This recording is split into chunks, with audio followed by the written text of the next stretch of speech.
Hello दोस्तों, important questions की series चल रही थी जिसमें हम बीपीयूटी 2021 के क्वेश्चन पेपर्स को लिया हुआ था मैथमेटिक्स 3 के, जिसमें 2 मार्क्स के क्वेश्चन हमने कंप्लीट सॉल्व कर दिए थे और 6 मार्क्स के क्वेश्चन में ए टू ई ऑलरेडी ओवर हो चुका है। अब एफ पे आते हैं हम लोग, जो कि कह रहा है कि a dice is rolled twice and 2 numbers are obtained. तो 2 डाइस थ्रो करोगे तो 2 ही नंबर आएगा।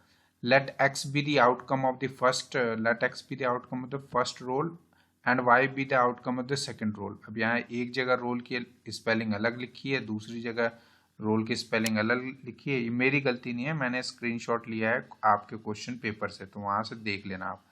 देन गिवन दैट, क्या गिवन दिया है भाई कि x plus y equal to 5 है। What is the probability of x equal to 4 या provided x plus y equal to 5 होना चाहिए। इसका मतलब ये कंडीशनल प्रोबेबिलिटी का प्रॉब्लम आ गया। ठीक है, तो सबसे पहले तो हमें देखना है कि अगर x इक्वल टू हमारे पास क्या है, x is the output of the first dice, तो फर्स्ट डाइस को जब रोल करेंगे तो अपने पास जो आउटपुट आएगा 1 2 3 4 5 6 आएगा, उसको मैंने यहाँ ले लिया।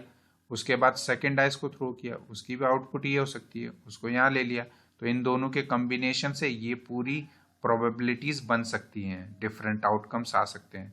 तो इनको एक टेबल में रख दिया। ठीक है, तो अपने पास x plus y equal to 5 चाहिए। ठीक है, तो आप देखो x plus y equal to 5 कौन सी लाइन होती है। अगर आप लोगों ने प्रोबेबिलिटी डाइस थ्रो के ये क्वेश्चंस किए हुए हैं तो आपको आइडिया होगा कि ये जो लाइन बता रही है, इस लाइन में सभी का सम क्या होगा, 5 होगा ना। 4 प्लस 1, 3 प्लस 2, 2 प्लस 3, 1 प्लस 4। तो इस वाली जो लाइन है इसमें सभी का सम 5 होगा। इसके नीचे वाली जो लाइन है इसमें सभी का सम 6 होगा। इसके नीचे वाली जो लाइन बनेगी उसमें सभी का सम 7 होगा। उसके नीचे जो होगा वो 8 होगा। उसके नीचे जो लाइन बनेगी उसका सम 9 होगा। उसके नीचे जो लाइन बनेगी उसका सम 10 होगा एंड देन 11 एंड लास्ट वाले का 12। इस लाइन के ऊपर देखोगे तो इस लाइन में जो आएगा इसका सम 4 होगा, इसके ऊपर लाइन जो आएगी 3 होगा and last here it is some is 2। तो इस तरह के क्वेश्चन आई होप आप लोगों ने किए होंगे, तो ये आइडिया आपको होगा। तो कंडीशनल प्रोबेबिलिटी है ये। तो इसमें बोल रहा है कि एक कंडीशन दे रखी है, given that x plus y equal to 5 है, ये गिवन है, लेकिन मुझे प्रोबेबिलिटी इसी में से निकालना है क्या, x इक्वल टू 4 हो या फिर वाई इक्वल टू 4 हो। तो नॉर्मल सी बात है, यहीं से आंसर दिख रहा है आपको। x इक्वल टू 4 के लिए अगर x equal to 4 first dice में अगर 4 आ रहा है तो 1/4 इसका आंसर हो गया। और y के लिए अगर बोलेगा तो y में एक ही आ रहा है जिसमें x plus y equal to 5 है, और सेकेंड डाइस पे 4 आ रहा है, वो भी 1 है। तो 1/4 दोनों का आ रहा है। तो लेकिन अगर प्रोबेबिलिटी इस तरीके से है, probability of either x equal to 4 और y इक्वल टू 4, तो उसके लिए क्या फॉर्मूला होगा, वो ये रहा फॉर्मूला, है ना।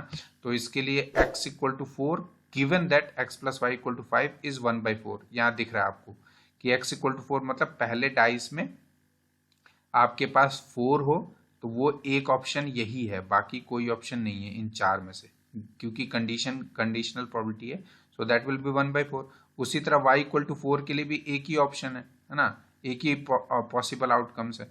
तो और टोटल पॉसिबल आउटकम्स आपके पास 4 है, तो 1/4। अगर मैं ईदर और की बात करूं तो क्या हो जाएगा, x इक्वल टू 4 और y इक्वल टू 4। तो पहले probability of x equal to 4 प्लस probability of y equal to 4 minus probability of x equal to 4 intersection y equal to 4। तो इसमें कोई भी ऐसा एलिमेंट नहीं है जिसमें दोनों 4 हो। ठीक है, क्योंकि 4 प्लस 4 होता तो वो 8 हो जाता, तो इस वजह से 0 हो गया।